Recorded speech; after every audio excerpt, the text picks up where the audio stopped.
Welcome. I don't know about you. First of all, I love that opening, but the middle makes me want to start marching somewhere. I don't know where. And then at the end, it makes me feel like there's something very suspenseful about to happen. And so I don't think it's suspenseful, but something is about to happen, and that is we're going to be talking about First Ladies today. So welcome to all of you here at the Miller Center in person, and welcome to those who are joining us online.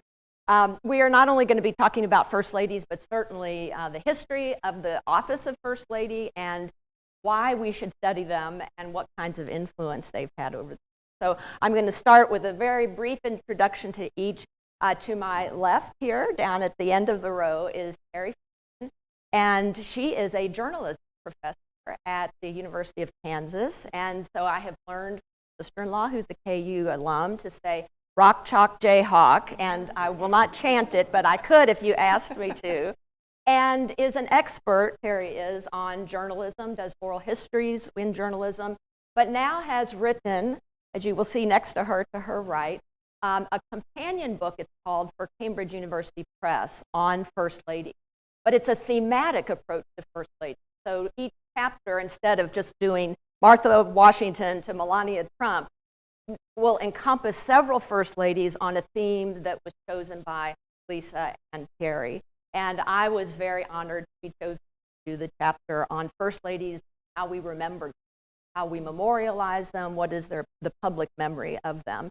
So it was really an honor to work with Teri and Lisa.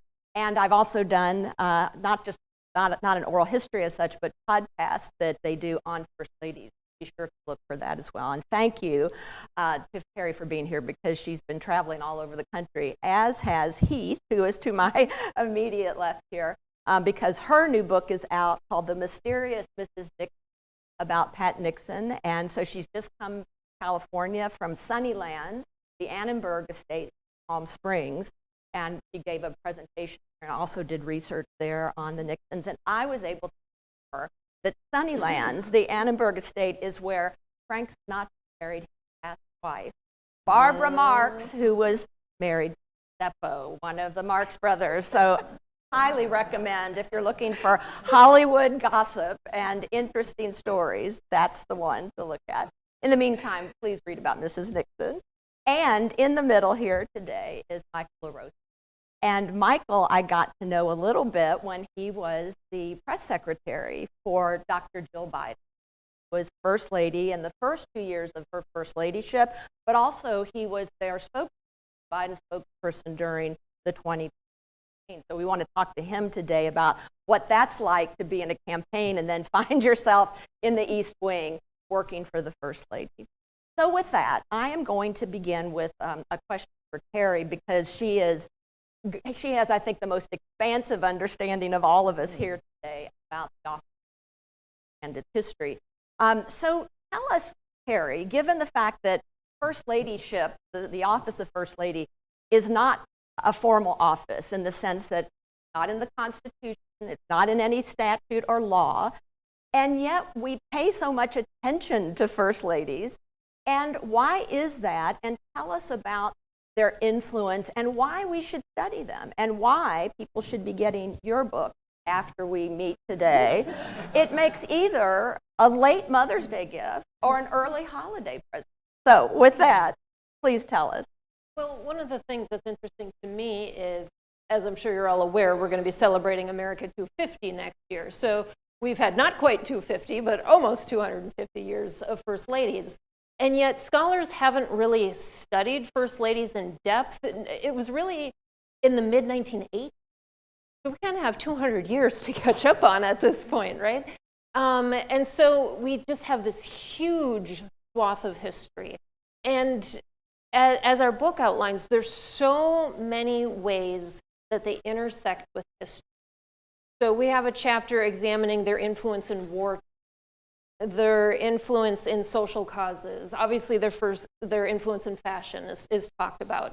And one of the reasons that I like to study First Ladies' history is because women's history is so forgotten. Hence why First Ladies weren't studied until the 1980s. And so we can learn a lot about expectations of gender in any particular era. by how the first ladies were reacted to in the media. That's what I specifically look into. And what that tells us about American culture norms, gender norms, their pop culture figures. And really, you know, when I'm talking to younger audiences, because I'm a professor, so I teach 20-year-olds all the time, these were really the original influencers. These were women who had power in this country when many women didn't. And so I think analyzing their impact on our country is just as interesting as studying the presidency. Why do you think that is that, for example, presidency scholars, and I happen to be a trained political scientist and studied both the presidency and the courts, as it turned out, here at UVA. But why do you think that presidency scholars have been sort of late to the game, if ever they want to join in the game? Oh, can I speak freely as I tend to? You're among friends here. It's only being recorded for all of history. That's Please. the thing I got to think. Well, for one, history is predominated by men, and men write about men. You can see this in how Mary Todd Lincoln has been treated throughout history, and how male biographers treat her very differently than women who tend to have more sympathy for her. It matters who writes history, and having women's perspectives in who writes history. It makes a big difference. So another thing that I understand, having come out with my PhD in the 1980s from UVA, was that when I would go out for interviews, and Betsy here knew my mentor, Henry Abraham, and because he was my mentor, I got lots of interviews. And sometimes people would say, we just want to see who this person is who was written about in this letter so elegantly by this mentor. So thanks to him. But I would go to these political science departments, and they would begin by saying, well, of course you'll want to teach our women in politics class. And the fact of the matter was, I hadn't studied women in politics because there were no women in politics classes.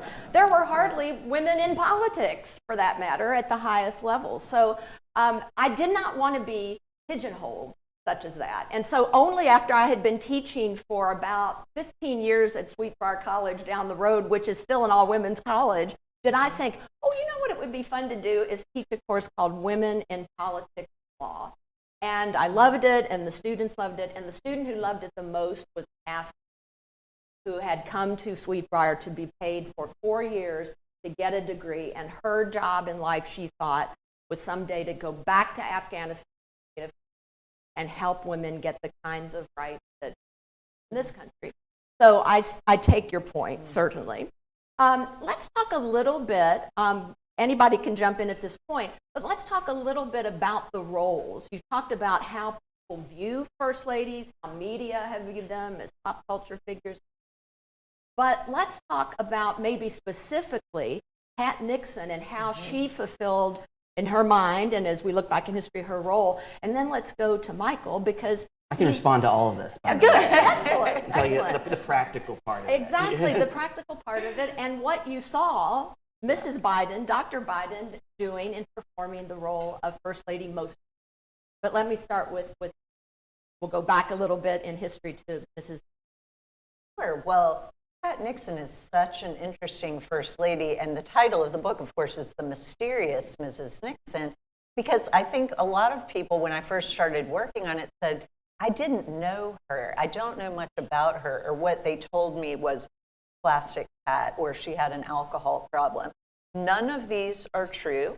The book is really a deconstruction of that, and the media had made her so based on a lot of incorrect things. And this happens to all First Ladies. I think it's very unfortunate and very sexist. First Ladies are always reduced to tropes, to something easy.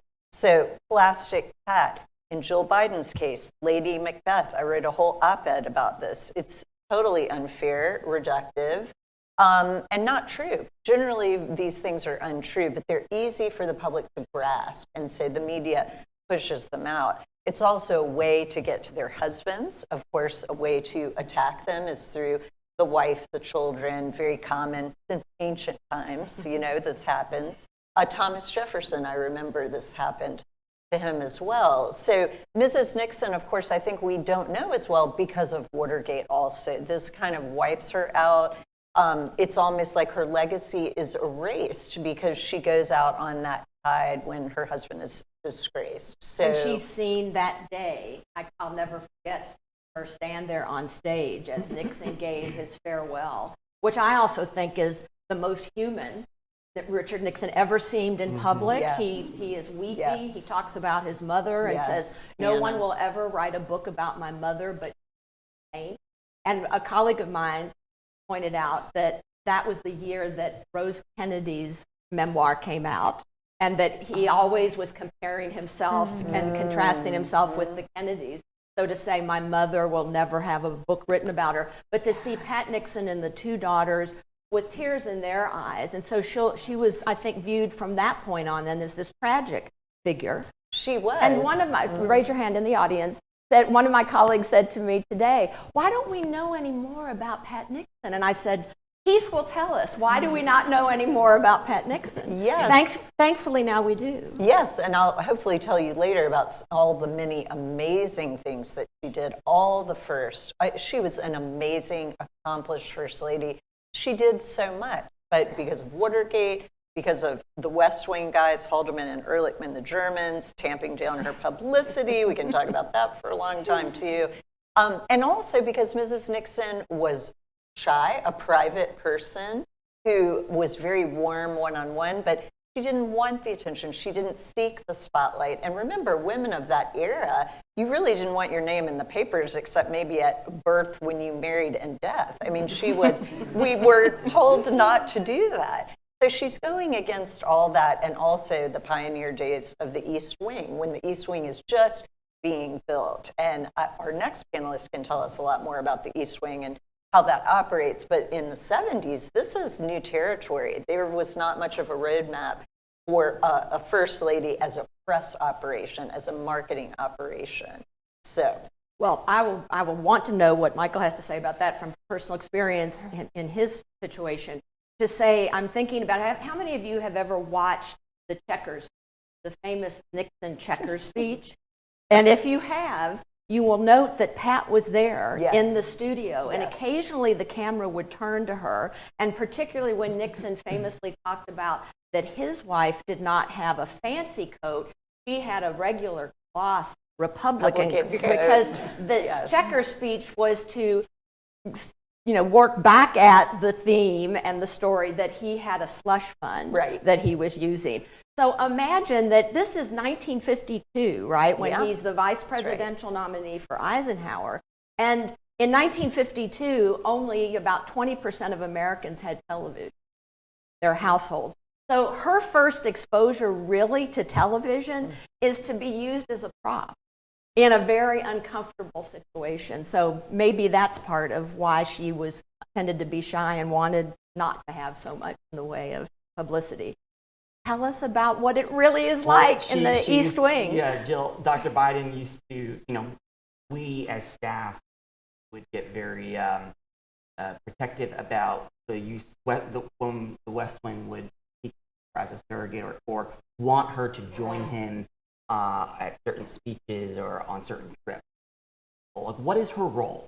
Because she's not going to be a prop. That's like what we used to, that word reminded me of my days, or PTSD, I guess, from those days. But, and just hearing, first of all, I just want to say, being with historians now is so important, especially talking about First Ladies, because as we are seeing in this present moment, history is being written about the Biden. And, the role of the spouse, the role of the First Lady, I think it will be under, not scrutiny, but I think it will be exposed as having like a greater role than people think, an influential role. And I think that what's so unique about it is that there are no rules to being First Lady. And, everybody's experience is different with different First Ladies. But, and that's what Jill used to say on the speech, on the stump, that, I'm going to use it, in my way. She didn't want to be an icon or dancing on Ellen like Mrs. Obama, and she didn't want to be, a fashion icon either. And that used to, that was also a sensitive spot. And I didn't. While it's ironically, I started my journey as an intern for a former First Lady, Hillary Clinton, and it ended my time in public life, public government with a First Lady. But the fashion stuff was a sensitive topic because we always felt like she was doing and saying more to influence either young people or the public, or to help them get to know her husband, that was just beyond her fashion. And so we would always respond by saying to a reporter, well, did you ask the boy's side what he's wearing first? And usually the answer was no. And then, we wouldn't really discuss it. In major moments, whether when she was wearing something for a state dinner or for the inauguration, or I remember one of the State of the Unions when she was sitting with our ambassador, or I'm sorry, the Ukrainian ambassador to the United States. She had, I have to recall this correctly, I think she had dandelions either patched onto her dress that night that you could see to sort of demonstrate support for the Ukrainians. And there were reporters who did want to, with genuinely journalistic intentions, want to write about how fashion can send messages. They do. Dr. Biden wasn't always very strategic about that because that's just not her way of thinking and approaching things.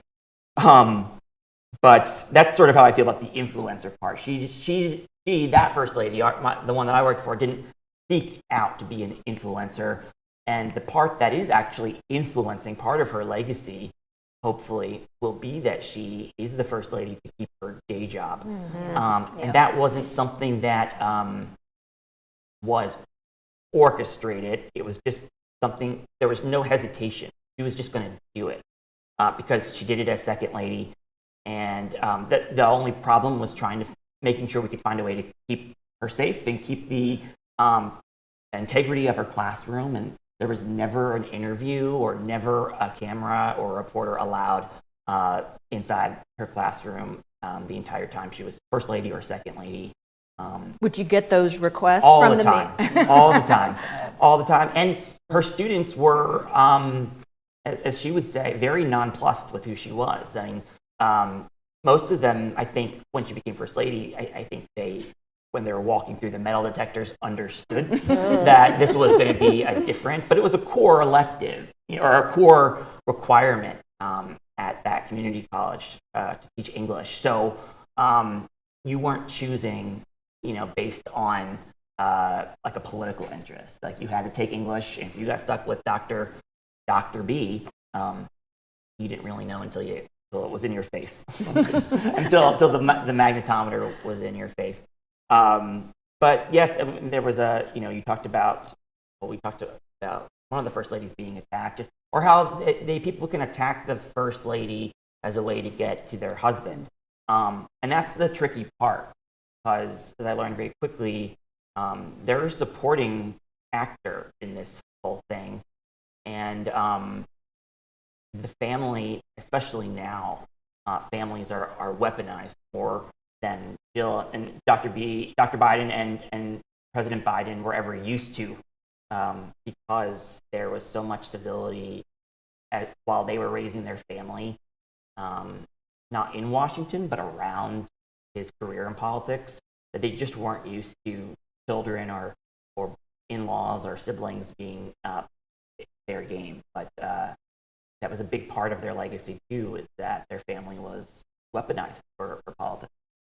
You said, Michael, as we were talking about why First Ladies haven't been in the academic world studying, you said, I have something to say about that. Can I circle back to you about your thoughts on how the academic world, from a practitioner's point of view, should study? What should we, as professors and biographers, be studying about First Ladies as we look back at them? Well, I think this is what I was thinking when that came up, but taking it back to the present time, I think unfortunately, and I'm sure she's going to see this, but her actions, her motivations. I'm speaking about the one that I work for, Dr. Biden.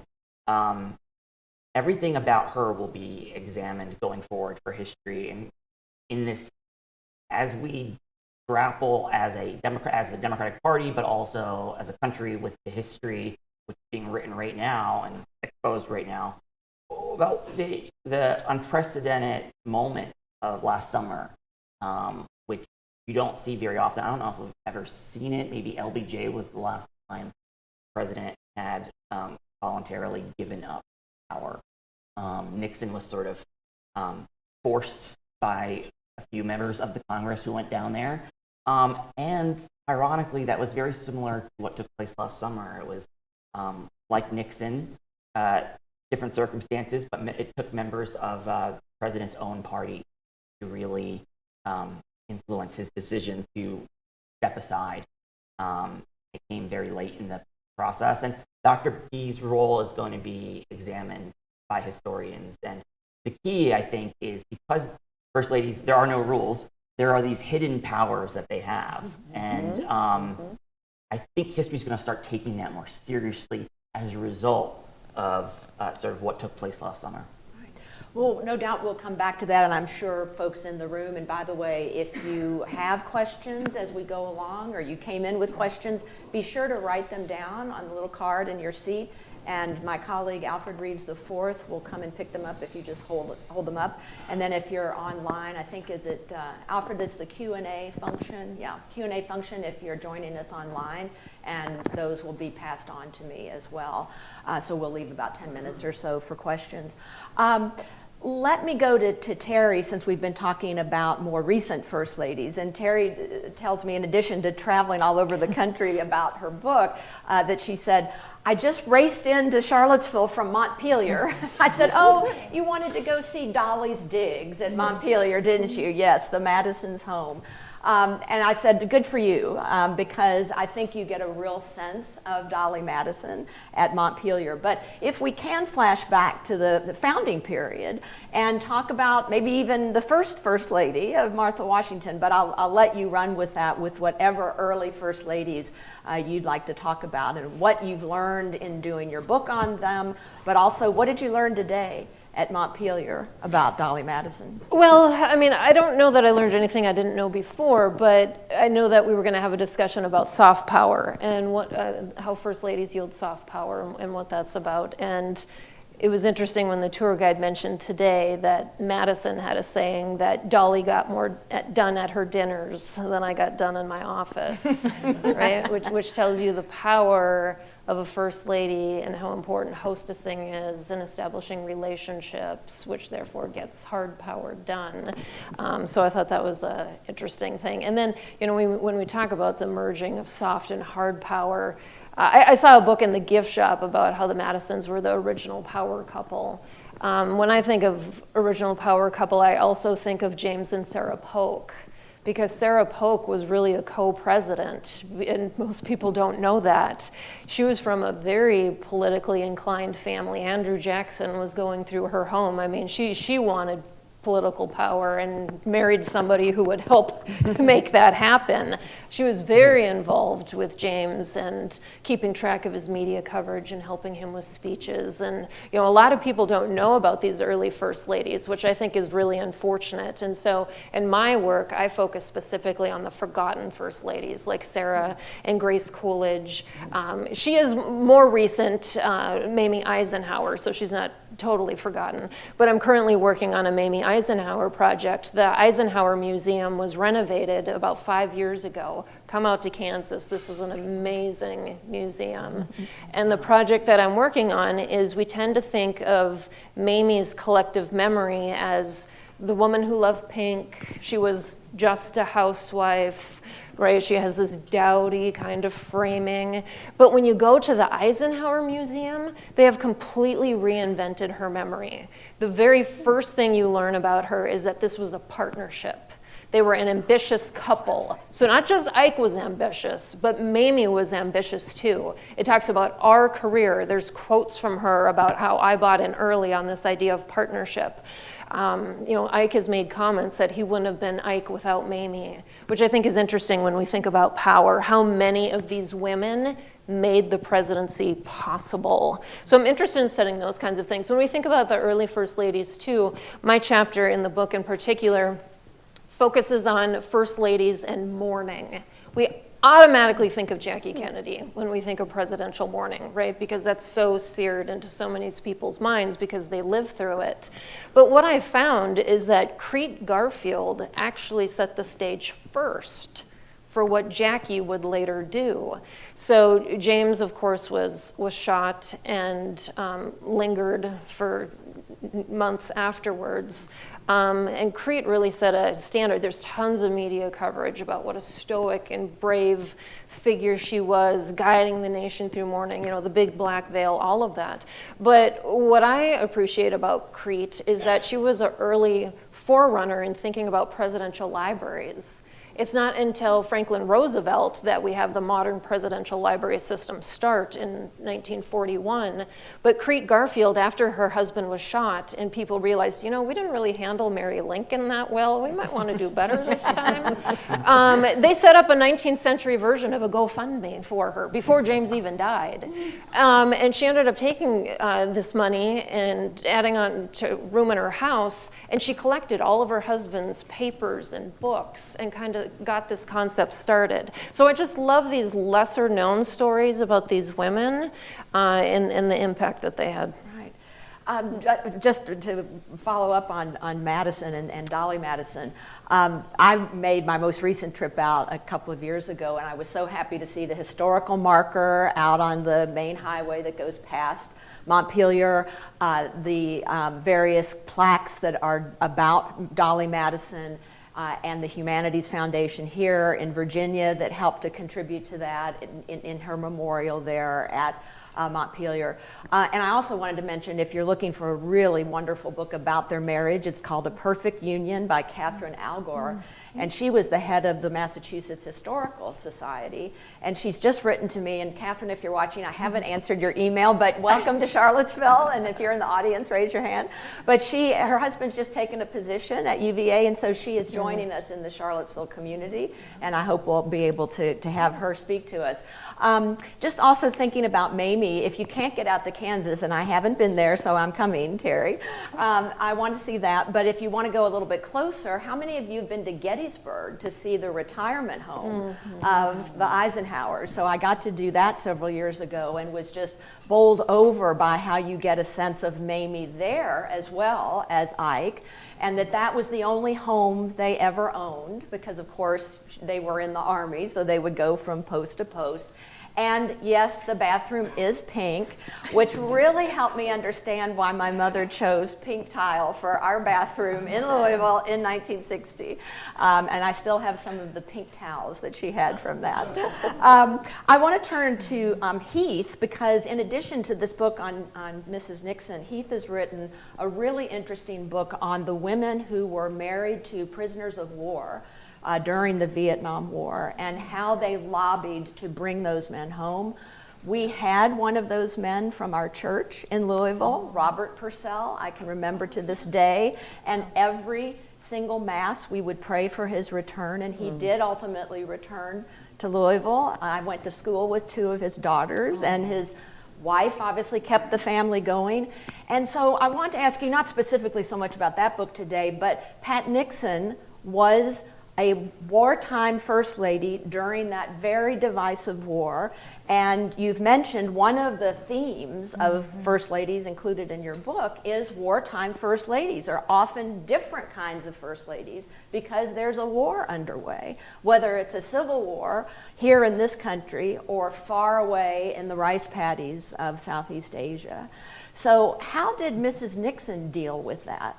Yes, well, she was a wartime first lady, and a lot of people don't think of her that way, but the Vietnam War had been going on for years. So, of course, there's lots of politics behind that. I do talk a lot about that in League of Wives, my last book. And what was interesting doing Mrs. Nixon's book is the last book, The League of Wives. It was the POW wives looking into the White House, trying so desperately to get in. And now I'm looking at the Vietnam War from Mrs. Nixon's perspective inside the White House, where they're often barricaded in because of the riots that are going on domestically, because of the moratorium on the lawn. So there's a lot of unrest domestically. So she has to maintain her dignity, her composure.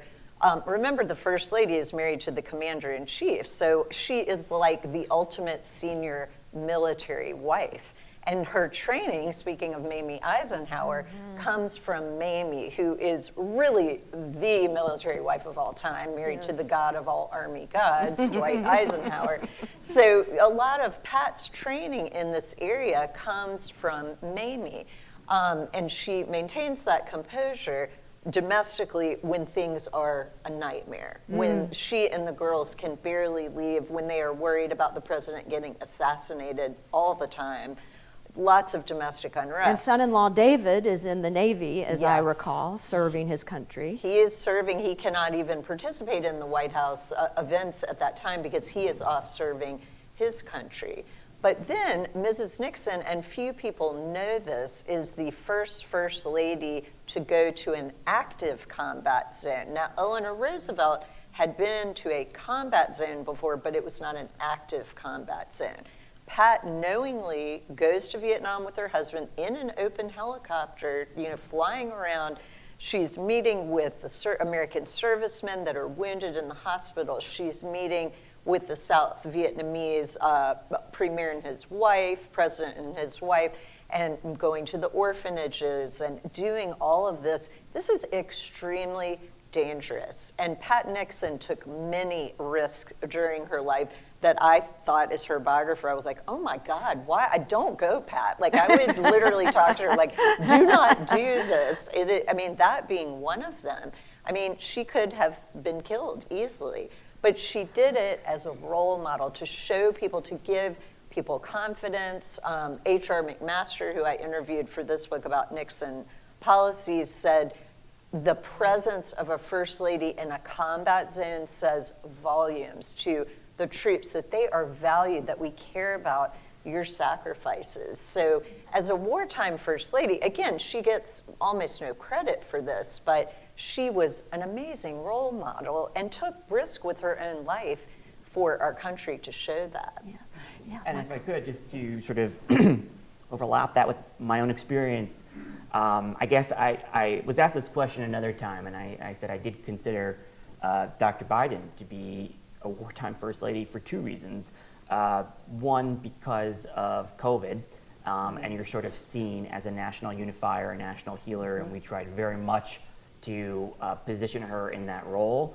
COVID really, it affected how we campaigned in the middle of that campaign, and then how we would logistically move forward, kind of building the plane as we're flying it in that campaign. But then also it affected the platform that she was going to pursue.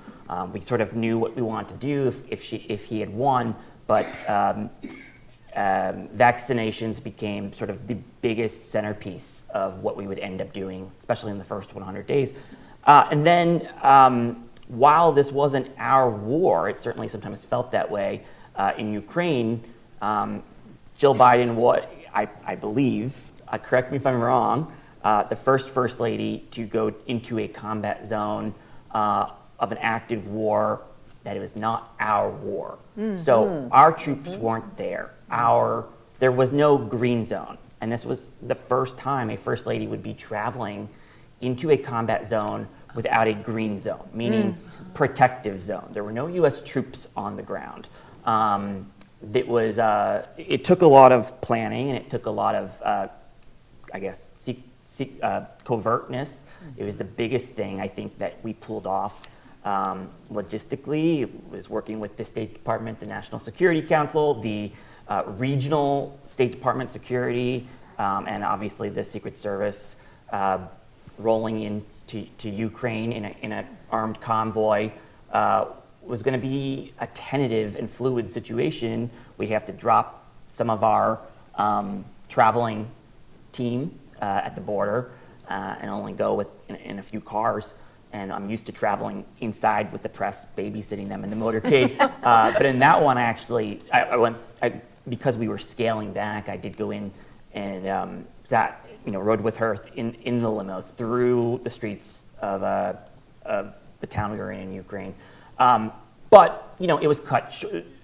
We were actually going in to bring Mrs. Zelenska, the First Lady of Ukraine, out of hiding. She had not been seen in public because she was the #1 target on Putin's kill list after her husband.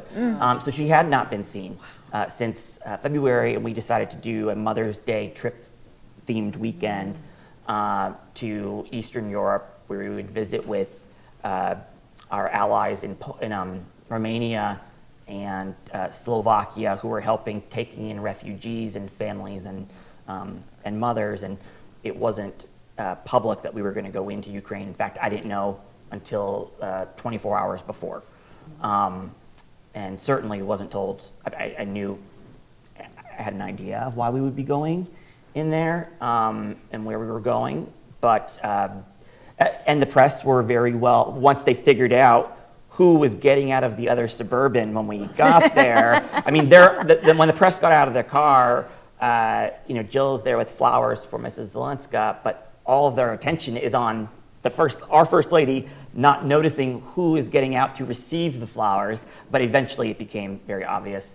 And when Secret Service saw social media activity, sort of like, I think broadcasting our motorcade coming in, I think we spent about 90 minutes there, but shorter than we would have wanted to.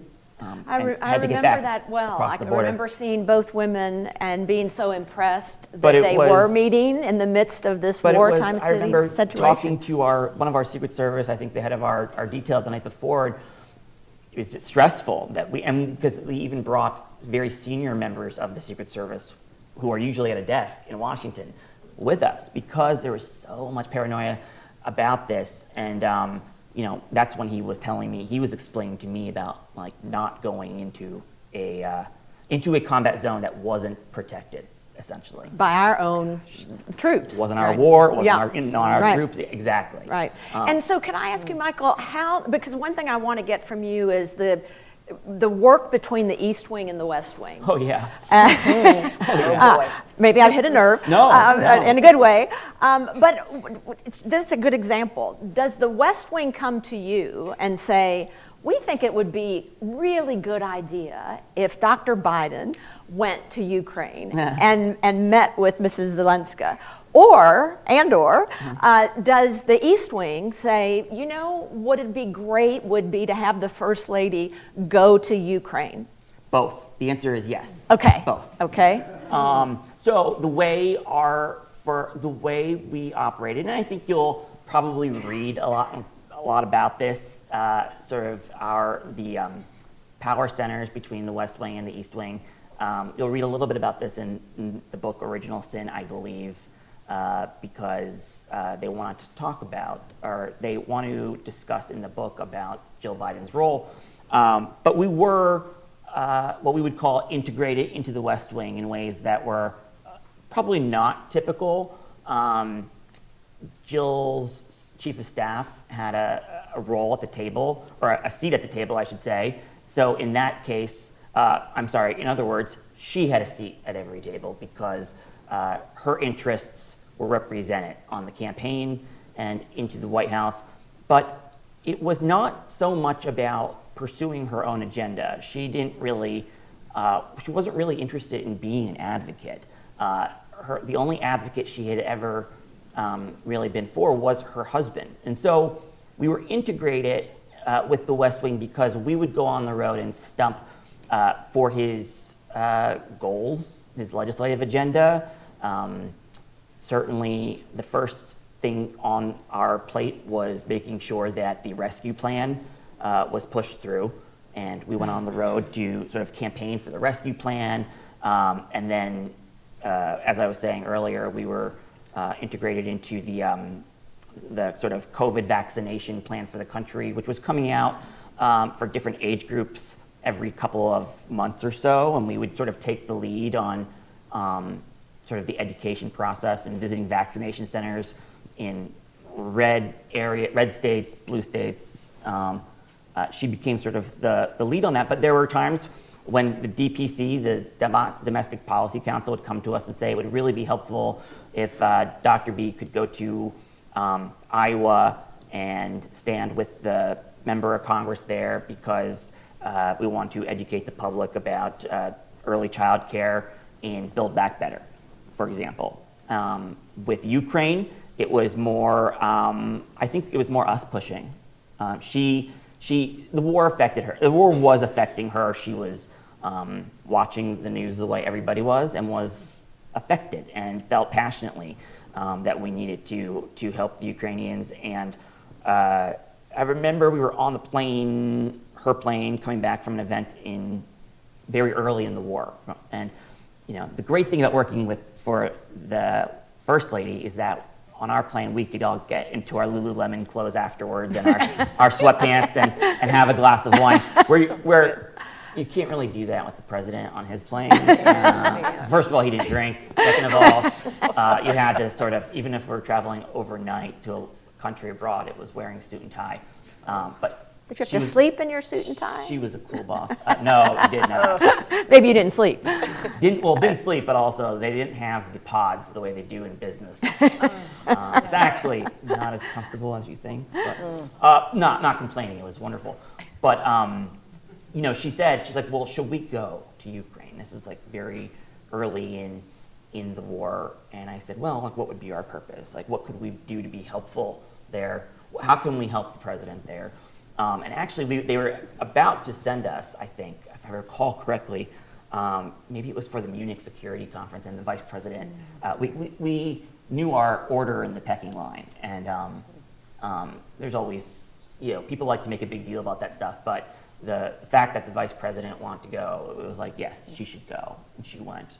But Dr. Biden's chief of staff, Anthony Bernal, was a very creative guy who knew how to build events and build trips and sort of get the most value out of Dr. B for her husband. And it was set up as basically a campaign surrogate operation, is what I like to describe. They don't like that, but I like to say that was what our East Wing was. It was continuation of the campaign, but campaigning for his vision, his goals, his objectives, and his accomplishments.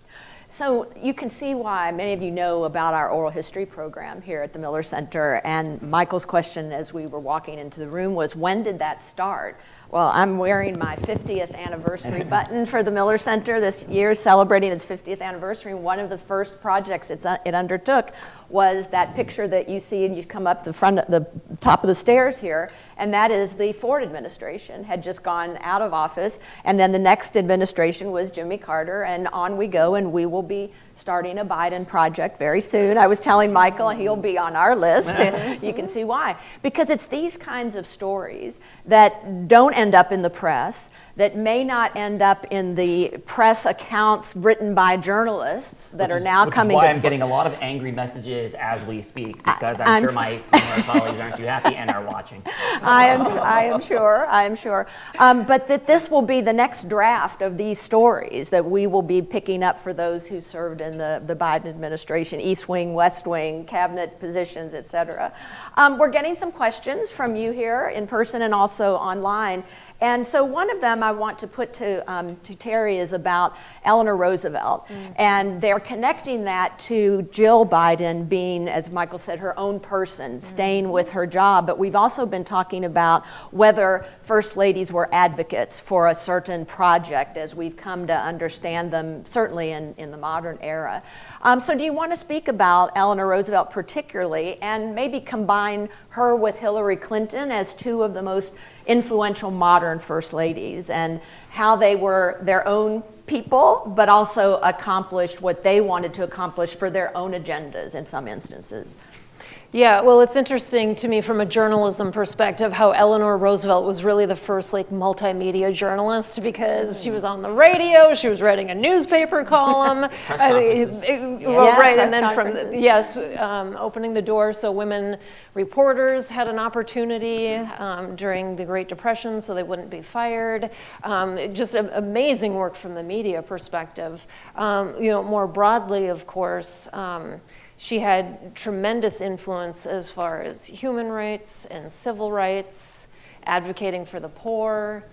The amount of travel, when we talk about first ladies and wartime, right? Her traveling to boost the morale of troops. She truly was a powerhouse, and we think of her very fondly now, rightfully so, but she faced a lot of criticism for that, obviously. I mean, she was taking, before when I talk about Sarah Polk, it was largely hidden how influential she was, and she did that on purpose. She, when she talked to people, she'd say, well, Mr. Polk believes, even though she was also speaking for herself. When we talk about Edith Wilson, there was rumblings at the time of how much control she actually had, but it's been, I think, more of a modern day discussion about how much power she actually did have during that time. So for Eleanor, this was really making a huge crack in the mold that a first lady was being this visible. And certainly right after her, you have first ladies like Mamie and Bess Truman kind of take a step back. But Eleanor really did open the door for Dr. Biden to want to keep her own job and first ladies to have more power over how they were going to set their direction. Right. We have some questions again from our audience. One is, what kinds of budgets do first ladies have in the East Wing to run their shop? Particularly since it's not a constitutional position, it's not a statutory position. Did you get into that at all, Heath, about the staff of Pat Nixon? And by the way, my colleague Mark Silverstone is here, who heads up our Presidential Studies Unit. He and my colleague Ian McKee are the series editors of our Presidential Studies series with the UVA Press. And we have a book that will be coming out within the next year or so by Elizabeth Reese, who is really studying from a scholarly perspective the staffs of first ladies. And that is usually said to begin with officially Rosalind Carter. Yes. But in Mrs. Nixon's case, if we can back up a little bit, how did she assemble a staff? Did she have any money to do that? And most recently, Michael, what about budgets for the East Wing? So I'll start with Heath. I can tell by the look on Michael's face, we're all underfunded. So, the East Wing, and first Elizabeth, who I have had a lot of correspondence with and is an amazing scholar. I'm really looking forward to reading more of her work. And I know there's an Iranian journalist working on a book about the East Wing. That's right. Azadeh Maveni, who's lovely also. So yes, Rosalind Carter is when this is an official thing with a budget. I believe it's 1978, if I'm not incorrect. So Pat Nixon, in my book, and I have a whole chapter, East Wing versus West Wing, Battle of the Sexes, which was my favorite chapter to write. But in that, there is a battle because it was really seen as lesser than, the First Lady's side of the house was not getting, there was hardly any budget. There were not enough staff. That was very typical for before also, of course, to go back to even Jackie Kennedy, Lady Bird, and then it starts getting better. So when Pat Nixon is there, I call it, it's still pioneer days for the East Wing. And for example, Ehrlichman and Haldeman in the West Wing, they tried to take over the East Wing and put it under the West Wing for correspondence, for various other things. They tried to give Pat a male chief of staff, and she says, Dick, I will not have a male chief of staff. So there's the soft power, behind the scenes, and shuts that down immediately. So I think she is a kind of a modern first lady in that she begins to shape the East Wing into what it becomes when Rosalind Carter officially makes it, waves the magic wand and makes it an official thing with a real budget. Mm-hmm. So we're kind of on the way to that, but she is always fending off power grabs from the West Wing, attempted coup. of her responsibilities. And Pat is very particular, this is not going to happen, and she pushes back. And so you can read more about that in the book, but it is worthy of its own novel and what was happening there. But I'm a historian, so I don't do Fiction novels. writers take Fiction writers take notice. go for it. Yes. Now, Okay. budgets, most recently in the office of the First Lady, Michael. Well, I think they, without understanding the numbers, I can just tell you like the experience of going through it. But so the First Lady staff has obviously grown and expanded. There's a policy shop and a communications and scheduling in advance, chief of staff's office. And then, but there's still power grabs. There's still land grabs, as they would say. Because all First Ladies use the East Wing very differently. In the East Wing, on the first floor, is actually the Office of Legislative Affairs. And the Visitor's Office. Apologies, there's 2 offices on the first floor of the East Wing.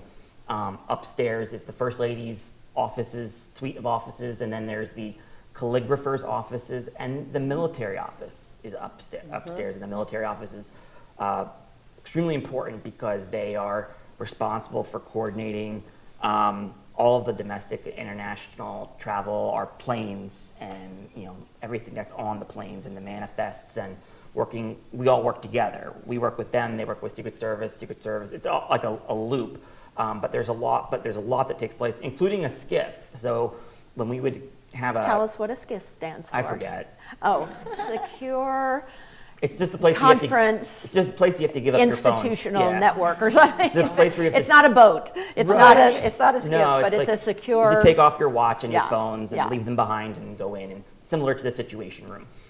So when there were foreign trips that we would have to work with our advanced teams or our Secret Service already in position, or the planners, or our bilaterally the foreign government, we would talk to them in a SCIF. So there's a lot in the East Wing. But as my chief of staff would tell you, there were some land grabs during Melania 1.0, and she gave up a lot of the space. She turned Mrs. Obama's East Wing. There was sort of less staff, and she depended on a lot of what you call detailees from other agencies. So those detailees were in the best spots because they could have an agency salary, which are better than White House salaries, and just be on detail to the White House to help the First Lady's office. But Did she pick those, Michael, or were they chosen for her by the agencies and sent to the White House? Probably, I imagine from what I know, the way that Mrs. Trump set up her first office, I don't know about this one. She had a few staff that she hand-selected, and then as they went along to sort of figure out their needs, they grabbed from other agencies for help in specific areas, like a policy person maybe from another agency, or a communications person from another agency. Okay. That they could be utility players, and we did that too. Not OFL, not the First Lady's office, but the President's office did a lot. Pulled in people from other agencies. We did it for advanced work as well. A lot of advanced staff come from other agencies, Right. So we can repurpose people and for big trips or not. But the big thing now is actually while the staff has grown, the budget has grown. OFL is a division within the Executive Office of the President, along with National Security Council, Economic Council, things like that. It's part of the EOP, as you call it. But the more senior you are in each division of the EOP, you have your title, and then there is a chance to be a commissioned officer, which is the most senior is, let's say, White House Chief of Staff and Assistant to the President. For example, and then there's the next tier of commissioned officers are Deputy Assistants to the President, plus their title. Mine was Special Assistant to the President and Press Secretary to the First Lady, and I was the first commissioned press secretary in an OFL. There's been communications directors who have been commissioned, but everybody gets to set their seniority style however they want it. Right, right. So there was a time when the Chief of Staff to the First Lady wasn't anything. And then they became an assistant to the president or deputy assistant to the president. Changes depending on the first lady. Right. So this will be one of our last questions I want to pose to Teri, and you mentioned soft power. And I will just say, first of all, I was really sad to read that a fellow political scientist called Joseph Nye at Harvard passed away a week or two ago. And he is credited with developing the distinction in political science between soft power and hard power. Not that he necessarily applied his concept of soft power, which is outside the realm of, let's say, military or economic sanctions, but things like diplomatic trips of the First Lady or artistic exchanges or things like the Fulbright program, as an example. I actually was castigated at a panel at a presidential site summit by two female colleagues, historians, who were upset that I was using the term soft power as applied to first ladies. And they said, oh no, that denigrates the power that, oh good, Teri is not going to castigate me here on stage or we on used it recording. intentionally. We used the phrase intentionally. Oh, excellent. Still very relevant. Thank you. So Teri, historically, tell us about that concept and how you can apply it to first ladies. Oh, well, I mean, going back to Dolly Madison, right? What we were Yes. talking about at the beginning, and how Madison himself said that Dolly gets more done doing her role than I do mine. How important that relationship building is in creating a good culture where, I mean, you know, we talked about today putting enemies next to each other at a dinner so they're forced to talk and work it out.